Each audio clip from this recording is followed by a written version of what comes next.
Bonjour Claire. Bonjour Vincent. Bonjour tout le monde. Alors, je vais me présenter. Vincent Joseph, je suis vice-président au comité exécutif du SPUL et aujourd'hui je suis avec... Claire Bilodeau, je suis votre trésorière. Et alors aujourd'hui, Claire va nous parler du budget et des états financiers de l'Université Laval dans un premier temps.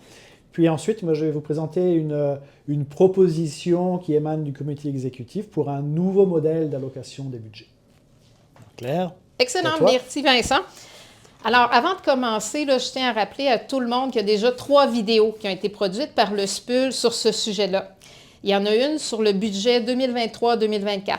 Ensuite, une sur les états financiers 2022-2023, puis une sur le budget 2024-2025. Dans les 3 cas, la personne en vedette, puis on lui doit une fière chandelle pour avoir repris le flambeau du comité d'appui à la rémunération pendant la grève, bien, cette personne-là à qui on doit une fière chandelle, c'est Jean Ruel. Puis on reprend le flambeau à notre tour aujourd'hui pour vous parler de ça. Alors, passons maintenant au budget 2024-2025. Ce qui est important de savoir, c'est qu'à l'université, il y a 5 fonds distincts.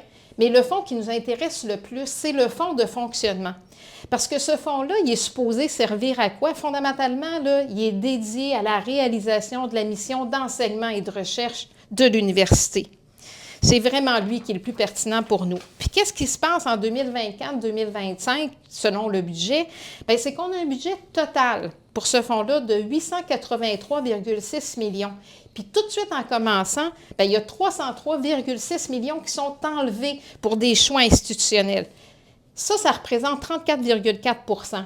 Puis qu'est-ce que ça laisse après? On va y revenir, mais avant ça, là, j'aimerais signaler aussi que ça représente bon an, mal an, depuis au moins 4 ans, entre 34 et 35 % du budget total du fonds de fonctionnement.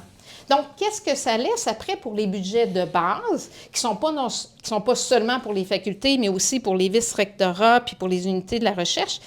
Bien, ce que ça laisse au global, c'est 580,1 millions qui va au total, mais de tout ça, qu'est-ce qui va aux facultés?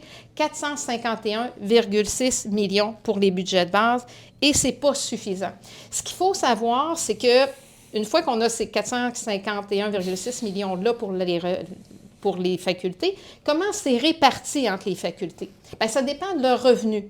Puis ces revenus-là dépendent de quoi? Bien, surtout des équivalents temps plein étudiants et des fonds de recherche. Ce que ça fait à la fin, c'est que, parce que le vice-recteur nous l'a dit, il y a 12 sur 17 facultés qui commencent en déficit, bien, ça fait en sorte que les facultés se retrouvent à essayer de faire un budget sur la base de leurs revenus. Ça les force à se justifier sur cet élément-là. Et encore pire, dans certains cas, ça les met dans une situation précaire qui les force à justifier, voire leur survie. C'est vraiment problématique. Si on poursuit, on a parlé tantôt, là, il y a 451,6 millions de budget de base. On a parlé des choix institutionnels de 303,6 millions. Bien, il y en a une partie qui revient aux facultés. Mais il y a une grosse partie des choix institutionnels, une partie qui s'appelle les enveloppes ciblées. Elles, quand elles retournent aux facultés ou elles retournent même jusqu'à l'unité, ce qu'il faut savoir de ces enveloppes ciblées-là, c'est que ça vient pas mal avec les mains liées. Il n'y a pas vraiment de marge de manœuvre. Ce n'est pas là qu'on peut trouver de l'air. Puis les réserves, bien, d'après ce qu'on en comprend, elles restent au niveau de l'administration. Ce n'est pas ça non plus, en tout cas à court terme, qui donne de la marge, mais vraiment pas. En fait, ces réserves-là, pour les facultés, qui sont étiquetées facultés, mais qui ne sont pas distribuées, en tout cas pas a priori aux facultés, c'est 58 millions. Ça aussi, c'est un chiffre intéressant à se rappeler, là, 58 millions. Là, jusqu'à maintenant, on a parlé du budget 2024-2025. Ça, ce sont des projections. Puis dans l'ensemble de l'université, c'est un budget équilibré. Fait que ça, c'est ce qu'on pense qui va se passer. Mais après ça, qu'est-ce qui s'est passé vraiment? Ça, pour le savoir, bien, il faut regarder des états financiers. Fait que si on regarde les états financiers 2023-2024, puis même plus loin en arrière, qu'est-ce qui est arrivé avec tout ça? Bien, là, on a un graphique qui est extrait du rapport à la communauté. L'essentiel du graphique, ça vient directement de ce rapport-là, sauf pour tout ce qu'on a ajouté en vert. Qu'est-ce qu'il y a sur ce graphique-là depuis 2019? Bien, on voit les bâtons jaunes. Ça s'appelle des produits, c'est ce qu'on appelle communément des revenus. Puis les petits points rouges, bien, Ça s'appelle un niveau comptable des charges. En général, on appelle ça des dépenses. Puis là, bien, cette vue d'ensemble-là, ça donne l'impression que le haut des petites barres jaunes puis la petite ligne rouge, c'est quand même assez proche l'une de l'autre. Mais si on fait un zoom, là, on se rapproche puis on regarde les excédents, c'est ça qu'on a mis en vert, bien, c'est vraiment pas négligeable. De quelque chose qu'on projetait à zéro, bien là, entre autres, pour l'année passée, c'est 43,7 millions. C'est pas rien. Ça représente à peu près 5 de ce qu'on avait tantôt comme budget de fonds de fonctionnement. Ce qui est important de savoir, par exemple, ces petites barres jaunes-là, cette petite ligne rouge-là, puis les surplus en vert, ça, c'est l'ensemble des 5 fonds de l'université. Qu'est-ce qu'il y a à part du fonds de fonctionnement? Un autre fonds qui nous intéresse beaucoup, c'est le fonds des immobilisations. Parce que le fonds de fonctionnement, en réalité, là, son excédent, il est plus grand que ce qu'on voit là pour les 5 fonds. Le fonds des immobilisations, lui, il serait bon an, mal an dans le rouge, qui serait en déficit à cause de la façon dont les enveloppes sont attribuées essentiellement par le gouvernement. Mais il ne serait pas en déficit à la hauteur de ce que le fonds de fonctionnement éponge.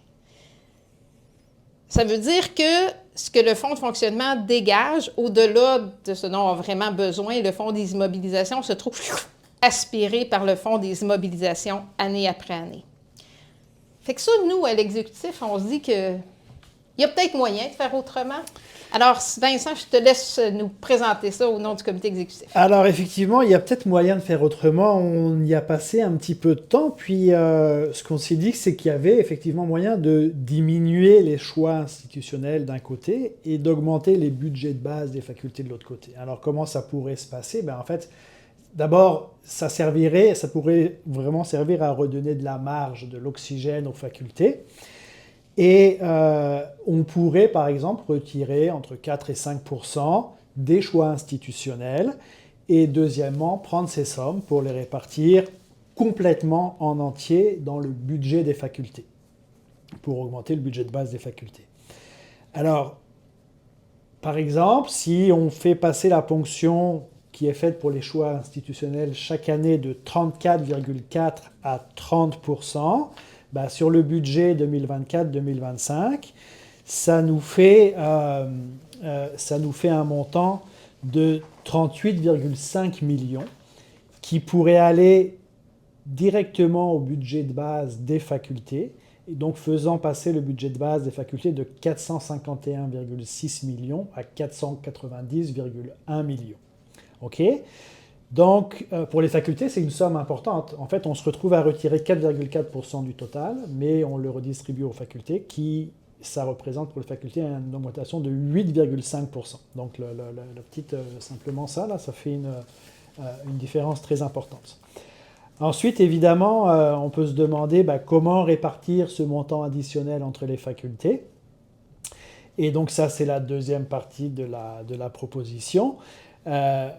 En fait, la répartition pourrait être faite non pas en fonction des revenus, etc. des facultés, mais des besoins réels des facultés et pourrait être faite en plus en suivant donc une méthode qui tient compte des besoins des facultés, surtout les facultés qui sont défavorisées ou fragilisées.